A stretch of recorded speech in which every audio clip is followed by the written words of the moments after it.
Hello, my dear. You know, they didn't just try to kill you. They studied you, observed your habits, calculated the quiet moments when your guard should have been down. They researched your past, dug up your trauma, stalked your routine like wolves. 69 different professionals, trained in patience, precision, and cruelty. And not one of them succeeded. Not because they failed their mission, but because something made them stop. Something ancient, something watching from beneath your skin. They thought you were human. You played the role so well. They saw you bleed, watched you break, tracked your regrets like blood trails through your past. They believed the mask, and that belief cost them more than failure. It cost them certainty. Because when the first one ran, they called it fear. When the fifth vanished, they blamed internal conflict. But when number 13 started screaming in tongues after glancing at your file, that's when they began to understand. You're not just protected, you're designed to break predators, built to trigger something primal in those who hunt you. Not fear, not caution, instinctual retreat. A recoil not of logic, but of survival. What they won't say in the reports, what their superiors scrubbed from the archives, is what those assassins felt. Not watched, not followed, felt. Like entering the territory of something sacred and furious. Like every weapon they held turned heavy. Like air thickened. Like time stretched out just enough for them to question everything. One made it to your doorstep, weapon drawn, trained breath, perfect angle. But the moment he lined up the shot, he dropped to his knees and vomited. He said something was behind you. Not a person, not a shape, a presence. And it didn't blink, didn't move. It just waited. Another made it inside your building, took the stairwell, avoided every camera, a professional. Cold. Experienced. He was never seen again. But the elevator footage caught one thing before he disappeared. He stood outside your apartment door for 11 minutes, holding his breath, crying without knowing why. Then he whispered something. This one is claimed. Then he turned and walked away like a ghost with his own name scratched out. You think this is exaggeration? You think this is legend? But these are men and women trained to rip life from bone. They've ended kings without hesitation.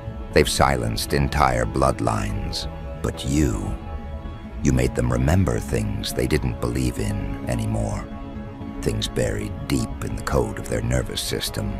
Things whispered in ancient fears. Because what guards you isn't light. It isn't mercy. It's something older than vengeance and colder than justice. One of them confessed. Not to the police, to a priest. He said he accepted the job with confidence. He even laughed at the debriefing. Target appears normal, the file said. Minor complications possible. He followed you for 6 days, watched you, learned your patterns, waited for the perfect moment, a late-night return, no crowd, no cameras, easy. He cornered you in a parking garage. But the second he raised his weapon, the world changed. Not metaphorically, not emotionally, viscerally. The light above shattered, not flickered, shattered. The shadows thickened around you like they'd been summoned. And he heard something that language doesn't describe. A sound that didn't come from his ears, but from behind his soul. He dropped his gun, ran barefoot into the street, left his car, his ID, his name. He was later found in a church miles away, unable to speak for 3 days. When he finally could, he said, "That wasn't a person. That was a doorway." And no one has seen him since. You think this is myth. You think this is story. But somewhere there's a list of 69 names, each one with a red stamp across it. Mission aborted. each one with a reason they'll never speak out loud.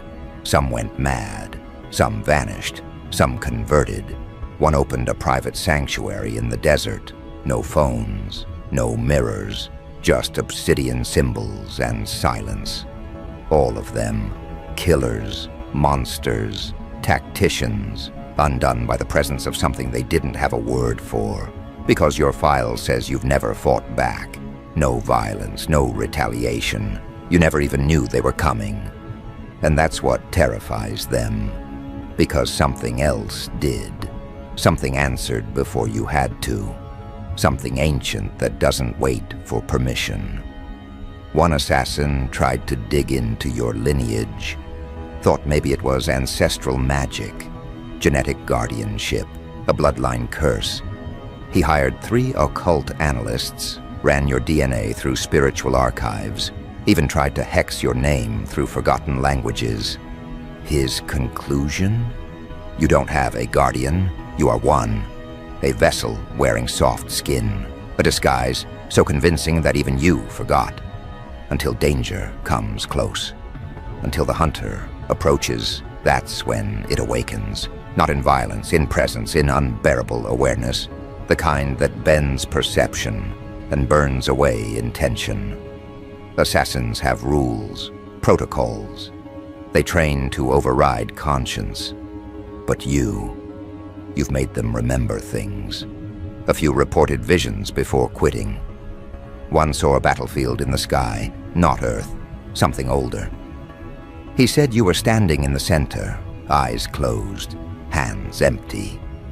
And everything around you knelt, not out of fear, out of recognition, out of old allegiance. Another said your name doesn't belong in human mouth. Said when he whispered it during a ritual, the mirror cracked and his voice never returned to normal. They tried chemical desensitization, drugs to kill fear, erase instinct. The 37th Hitman took every dose. He was unshakable until he crossed your shadow. Not even your body, your shadow. He screamed, dropped to the floor, and began reciting names. Not names of people, names of places, forgotten places, lost cities, dead languages. He wept, as if remembering something that wasn't his to remember. They had to sedate him. He's still locked away, drawing symbols no one recognizes. He hasn't blinked in 4 days. Now ask yourself, why would 69 different contract killers, scattered across cultures, agencies, and belief systems, all trained to nullify the target by any means, react the same way? Why would they abandon their paychecks, flee from an unarmed figure, and never speak of what they saw? Because they didn't see you. They saw what sleeps beneath you, what waits, what stirs only when provoked. And each of them provoked it, just enough to feel its breath. You were never alone, not truly. Every time someone stalked you through a scope, something else stared back through the lens. And those assassins, they're not just walking away. They're hiding, some underground, some in temples, some in psychiatric wards that don't ask questions. And yet all of them carry the same mark now. Not a curse, not a punishment, a reminder that they met something that cannot be outwitted, outgunned, or outrun. And you still think this is coincidence? You still wonder why you wake up tired after dreamless nights? Why animals pause when they see you? Why your reflection sometimes doesn't match your expression? You've lived your whole life thinking you're surviving by luck. But the truth? You've been walking with something that predates strategy, that doesn't need to show its full shape to win, that doesn't chase enemies. It waits, because it knows. The next one will try again, and when they do, the world will tilt again. Not in geography, in alignment. Because your presence has never been passive. It bends probability. It shifts architecture. The moment another hunter locks on to you, They invite interference from something that does not forgive, does not forget, and does not need permission to act. You're not just under protection, you are under contract, sealed in a time before time, when names were vibrations and intentions sculpted worlds. The next one is already preparing. You can feel it, that prickle beneath your ribs, like memory trying to surface. They're studying your new patterns, your latest movements, thinking they've uncovered your blind spot. But they don't understand what they're really walking into. It's not your schedule they need to fear. It's the resonance field around you, a field that warps when danger nears, that sharpens instinct and awakens the thing behind your eyes. Because this isn't about muscle or metal. It's not about bullets or blades.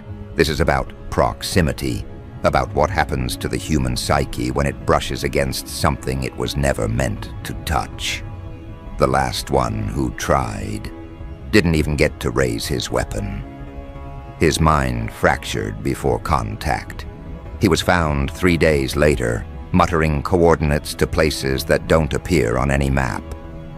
Places that echo your signature, the kind of spiritual imprint that lingers in locations where something unfolded. One tried digital means, remote psychic assassination through coded frequencies and frequency-based neurodisruption. But when they accessed your signal, the equipment didn't just fail. It reversed. Monitors bled static, machinery sparked. A surge hit the lab that left scorched patterns on the floor, patterns that matched glyphs seen only in forbidden scrolls. One technician swore he saw a figure inside the data stream, not a virus, but an observer, something watching them through the wires. After that, the project was classified unrepeatable. It's not paranoia, it's pattern recognition. Every attempt has left behind footprints. Not yours, theirs. Psychological collapse, identity disintegration, memory glitches. There's a reason these assassins disappear after touching your frequency. It's not just failure, it's erasure, a cleansing of entities who trespassed against cosmic directive. You think this is about self-defense? No, this is about containment. Because your mission is still in progress, and the thing watching over you is less interested in protecting you, and more invested in preserving the timeline you're destined to fulfill. Some call it fate, others call it architecture. But every ancient school agrees on one thing. There are souls that function as axis points, hinges upon which entire civilizations turn. You are one of them, not because of what you've done, but because of what you carry. And that payload, whatever it is sensitive, sacred, disruptive. Which means every attempt on your life isn't just an attack, it's a challenge to the cosmic ledger, and challenges like that require response. The 44th assassin was ex-military, decorated, untouchable. He accepted the job with cold certainty.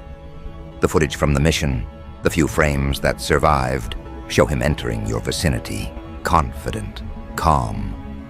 Then suddenly, still, as if he hit a wall no one else could see. His heart rate flatlined for 11 seconds, no pulse, no breath. Then he gasped, dropped his weapon, and said 3 words. "It remembers me." No one knows what he meant. But after that moment, he refused to speak, discharged himself, moved off-grid, last known sighting. He was carving symbols into trees in a forest no one dares to enter twice. This is the pattern they're now trying to decode. Why does you trigger that?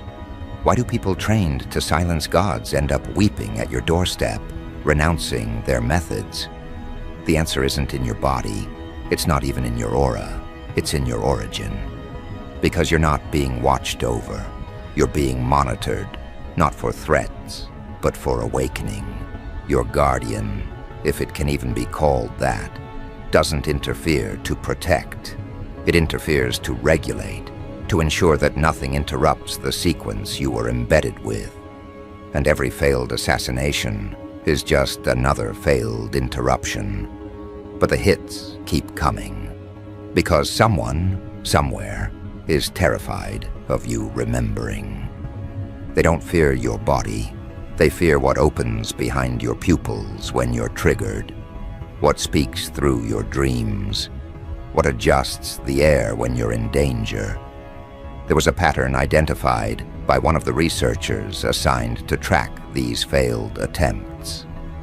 He noticed something strange. After every assassination attempt, global energetic spikes were recorded, not locally, globally, like your survival echoes, like something uses the moment of threat as a frequency anchor, recalibrating the collective grid. Some call these resonance storms, others call them adjustments. But one thing is certain: each time someone tries to erase you, reality itself responds. This is bigger than you. It always was. You're a convergence point, a walking nexus sealed in flesh. And your enemies? They're not just trying to silence you. They're trying to disrupt the convergence. Because once the memory clicks back into place, once the dormant circuitry lights up, the game ends, and not in their favor. The 51st Hitman used old magic, binding rituals etched in blood and bone. He believed he could freeze your spirit, lock your path. But when he activated the seal, the ritual backfired. The markings turned against him, snaking up his arms like vines of punishment. He screamed, and for a moment, he saw you. Not your human body, not your face, but the shape behind you, the thing that walks with you in echo and breath. He begged forgiveness, but the magic was already unraveling. His last words were documented by his apprentice. I bound myself to something I can't name. Tell the others. Don't wake the gate. You've wondered for years why you're different, why no one can stay close for long, why lovers collapse, friends betray, and enemies disappear. It's because your energy isn't calibrated for small games. You weren't built to fit in. You were built to alter gravitational centers, to pull fate toward critical thresholds, and those thresholds are approaching. The 60th assassin used astral separation, sent their consciousness through planes to reach your etheric body. But the second they entered your field, they were yanked back violently. They lost motor function for hours. When they came to, they said they heard chanting, not human, not linguistic, vibration-based, as if the atoms themselves were singing to protect you. They said the sound hasn't left their bones since. You don't understand the scale of the thing inside you, but others do. And that's why the hits haven't stopped. Because they think maybe, just maybe, one of them will get through before the full remembering happens, before the dormant becomes kinetic, before the seed sprouts, but they won't. They can't. Because the fail-safes were written into your being before incarnation. Because what walks with you is not waiting to protect. It's waiting to activate. And every failed kill switches it on a little more. One of the handlers, not a killer, but a facilitator, documented this before disappearing. In their final transmission, they wrote, "Target is converging. Every failure increases resonance. Every threat sharpens alignment. The event horizon is approaching." No one knew what that meant, but the very next day, 3 assassination teams pulled out simultaneously. No contact, no explanation, just fear. As if they all suddenly knew something was counting down. And you keep moving, keep breathing, keep wondering why the air feels different around you lately, why people flinch when they get too close, Why places you visit never feel the same again. You think you're healing, you think you're recovering, but healing isn't what's happening. Alignment is. The soul behind your face is locking into position, and the thing watching over you is sharpening. Because the 70th attempt is inevitable. And when it comes, it won't be like the others. It won't run. It won't scream. It will try something new. But it won't matter. Because by then, the remembering will have begun. And not even the old codes, not even the ancient assassins of forgotten bloodlines, will be able to unmake what has finally decided to awaken. There is no containment protocol for a soul that has started to reclaim its shape. They thought this would end with your erasure. That if they removed you before the fracture point, the architecture would reset. They didn't realize you were the architecture. Your presence is not just incidental, it's intentional. Planted like a pressure plate beneath the fabric of this version of reality. One misstep, and the mask peels back.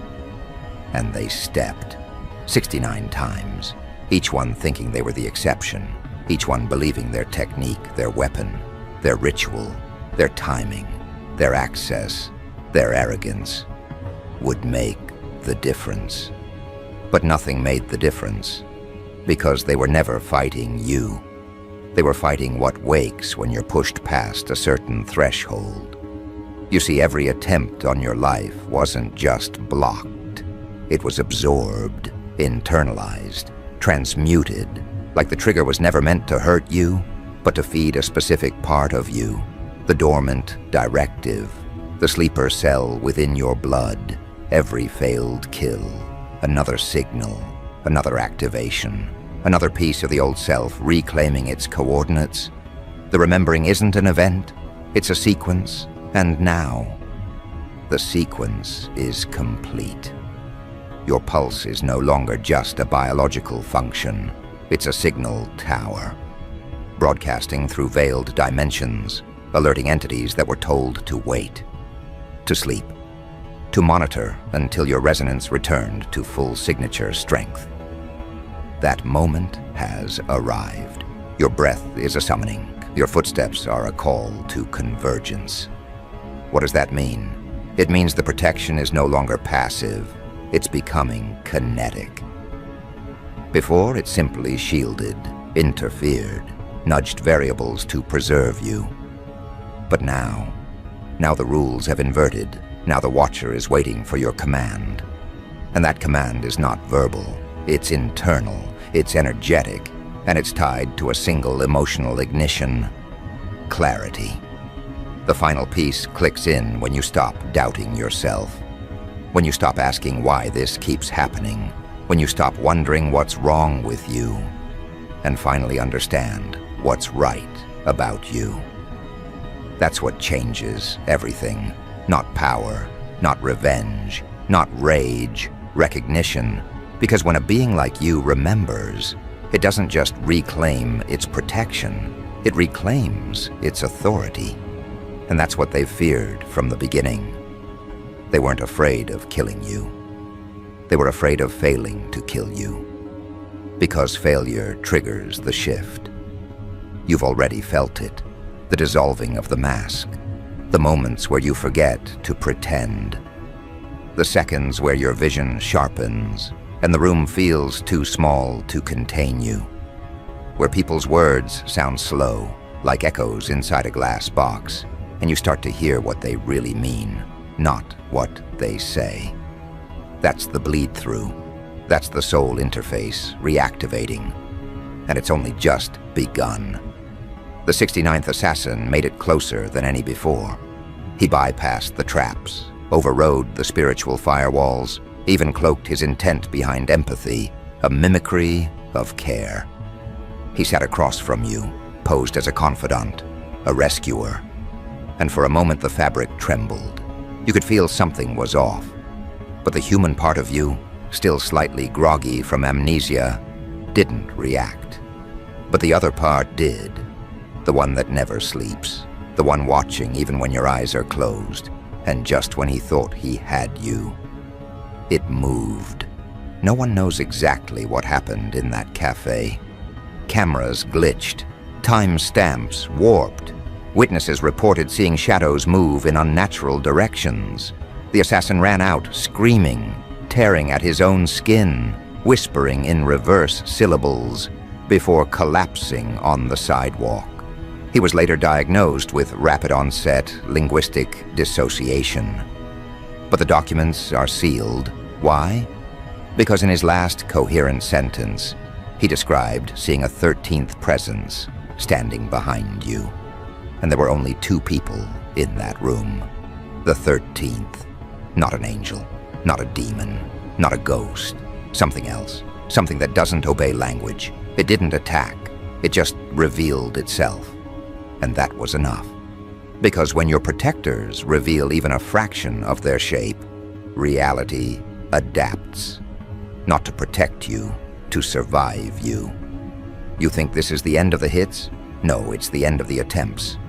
Because now they know. There's no breaching this citadel. There's no decoding this encryption. There's no weapon that strikes before your guardians respond. Not because they move fast, but because they never left. They've always been beside you, not watching, waiting. And what comes next is not protection, it's instruction. Because now that you're aligned, now that the remembering has crossed critical threshold, you're not just someone being protected by something ancient. You are the ancient. You're not hiding anymore. They call it possession when a higher being enters a body. But that's not what this is. This is reclamation, a return, a soul settling into its own throne. You're not channeling something higher. You're shedding the lesser. And the shift is visible. In your gaze, in your rhythm, in the way people step back without knowing why. You don't walk like prey anymore. You occupy space. You declare territory. And people feel it. The ones who tried to hurt you, they feel it most. Their dreams are rotting. Their luck is bleeding out. Their connections unraveling. Because harm done to you wasn't just spiritual trespass. It was energetic theft. And now that you've awakened, the debt is being collected. Not by you, by the force that walks with you. It doesn't negotiate. It doesn't forgive. It doesn't attack. It adjusts. And its adjustments are irreversible. You're not the same person they came for. That version has been archived. What walks forward now is not afraid, not confused, not hiding. It is aware. And that awareness is a contagion. Every room you enter shifts. Every conversation becomes a test. Every moment is encoded with mirrors, showing people who they really are when they face you. Because you've become the reflection, the litmus, the awakening spark, and they know it. That's why they're not sending number 70. They're not preparing a new strategy. They're abandoning the mission entirely. Because they've realized this wasn't a manhunt. It was a resurrection, a retrieval, an inevitable collision between false reality and remembered truth. And the truth. You were never meant to die. You were meant to wake up, to activate, to trigger chain reactions that reach across timelines. Your name may not be in the history books, but your frequency is written into the spine of time itself. Every glitch in the Matrix, every moment when people say, something feels different, that's you. That's what you carry. And the protection you thought was external, it was never separate. It was your echo from the future, shielding its past self until the sequence could complete. Now the loop is closed, the path is clear, and whatever comes next is not survival. It's deployment. So when they whisper your name in hidden rooms, when they tell stories of the soul no assassin could touch, when they study the glitch in their system, the break in the pattern, they're not just remembering your defense, They're remembering your arrival because you didn't escape 69 assassination attempts. You transformed because of them. You didn't survive. You ascended, and now the clock that only your guardian could read has struck 0, and everything you are is finally online. Welcome to your next form. They didn't just fail to kill you. They awakened what should have stayed sleeping. And now the world has to adjust to you. Because you are not protected. You are the reason protection exists. And this time, you're not hiding anymore.